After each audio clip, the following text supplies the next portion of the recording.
Sorry, I don't mean to put politics here because I'm not going to say anything political on this video. It's just I couldn't be bothered to keep on scrolling to find something to put as a sort of background for this. Anyway, second chance review, Southland. It was just the fact that 19.2 was so similar to Southland that I decided to give it a second chance. Plus, I had seen scenes from later on in the show. There was like one where Michael Cudlitz's character had sort of caught a guy being a perv, like just trying to take photos of women without their consent and all that. And he went up to the guy and was like, "Oh, I think your phone is a problem." And he like he broke the fucking thing. He's like, "Yeah, it's not supposed to do that. Tell you what though, here's the number to like the police station. If you call them and say what you were doing at the time that it broke, we'll we'll send you a new one." And just a couple other scenes that made me want to watch it again. And it was on Freevee when I seen it, and it was still on Freevee not that long ago, but it's gone now. So I had to rent or not rent. I had to buy it because it seems that you can't rent shit on YouTube anymore. At least not TV shows.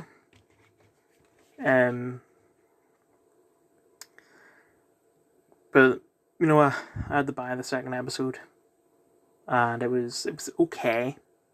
Like I would say, out of all the cop shows, all the Beat Patrol ones, 19.2, both versions of them, Blue Lights, The Rookie. Don't think I'm missing anything. Out of all those, Southland is easily the worst. But it still was quite enjoyable, especially the plot about that girl who is like a witness to something. I don't really remember. I think that happened in the first episode. I don't know what else to say. Like it's a very average show so far, but I'm gonna let them cook. Anyway, beginning review: Ratchet and Clank Size Matters. I know it's been like a year since I did a Ratchet and Clank game. I don't even know if I did a review for Tools of Destruction, but I need to go bathroom first. Okay, sorry about that.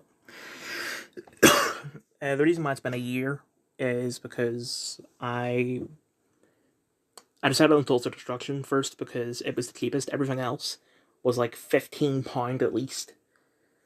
So I thought, I don't know why I didn't do it last year. I think it's because I didn't have any money, but now I do. So I was going to get PS Plus Premium, and like when it was quite cheap, which when I got it was £17. I was going to do that and play the Ratchet and Clank games that way, but then turns out they're streaming only because they're PS3 games.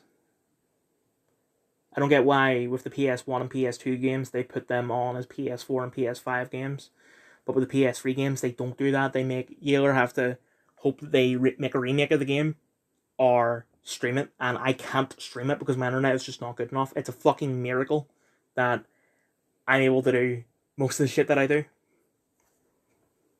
But anyway, so they've now added Size Matters. Like that's another thing. They add the PSP games as well as PS4 and PS5 games, which means I'll be playing this twice. I didn't expect to stay with this one because it's a PSP game. And I thought I'm just gonna I'd rather not. I'd rather get into something like COD or Yakuza. But that's it was fine enough to keep me going. It plays just like a Ratchet and Clank game. Some of the controls are a bit retarded, even considering the fact that they don't need to be, because it's like for a long jump you need to hold down L and R and press X. I don't think you needed to do that in Tools of Destruction. But the PSP isn't missing any button. It's not missing buttons. Yeah, it doesn't have L2 and R2, it's just L and R. There's no right analog stick. But that doesn't mean that there's not enough for the controls to be the same as it is in the console games, so I don't get why they switch that up. The thing I have to say about it is the graphics in the actual game itself. The cutscenes are they're what I would expect it to be for a PSP game, but the gameplay itself looks amazing. It looks just the same as if it was on PS3, which is very surprising. I don't know how the hell they did that, unless it's because it's a PS. I'm playing the PS4 version. Unless they were able to like remaster it, but or not. You know what I mean? I don't get why they could do that for the gameplay, but not the cutscenes. I would have thought the cutscenes would have been a higher quality.